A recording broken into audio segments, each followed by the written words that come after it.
The Napa Valley is the most famous winemaking region in California, but it's not just one monolithic landscape. It's a complicated place divided into subregions, each with different microclimates that make wines that have different flavor profiles. Here we have two Cabernet Sauvignon wines from the Napa subregion of Yountville. We're going to find out what makes them unique. This is just a quick primer to get you prepared for our live tasting, which will be coming up in a few weeks. If you want to buy this set and sign up for the live event, you can do that at WTSO.com. Yountville is situated on the western flank of the Napa Valley. The town was founded in 1838 by George C. Yount. This pioneer recognized the potential in the area and planted the first vineyards here. So what makes Yountville so special?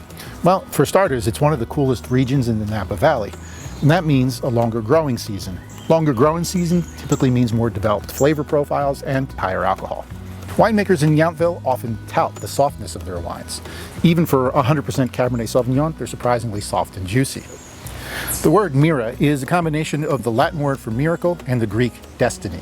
The grapes for these Cabernets come from a 16-acre Yountville vineyard that has been planted since 1885. The winemaker spent 17 years making wine for Robert Mondavi, and then before that, making award-winning wines for the infamous Ornellaia in Italy. Both wines are 100% Napa Cabernet, sustainably farmed, hand-harvested, and made with minimal intervention to showcase the purity of the fruit. On top of that, they're not clarified or filtered, so you're going to get every nuance that this grape has to offer. Let's talk about this 2017 Yountville Cab here. First of all, look how dark this is. Now, just from the nose, you can already tell this is a pretty complex wine. The 18 months of oak aging comes through immediately. This is an intense wine. It's got a little bit of everything in there, from blueberry jam to cherry cola, cinnamon, pencil shavings, and even a little bit of pepper. At 14.5% alcohol, it's warm and spicy, but true to form, it finishes off with that silky Yountville sweetness. So now we're going back 1 year, and this is the Mira 2016 Yountville Cabernet Sauvignon. And the 2016 was the flagship vintage for Mira's Yountville vineyard, and they claimed that it was an almost perfect year. And once again, we have 18 months of toasty French oak on the nose. So this one is already showing some maturity. There's a raisin-like concentration on the nose. There's some savory plum in there, a combo of cigar and cedar. Even so, it's still very bright and fresh with spicy cherry cola in there. And it's got this everlasting finish that just doesn't quit.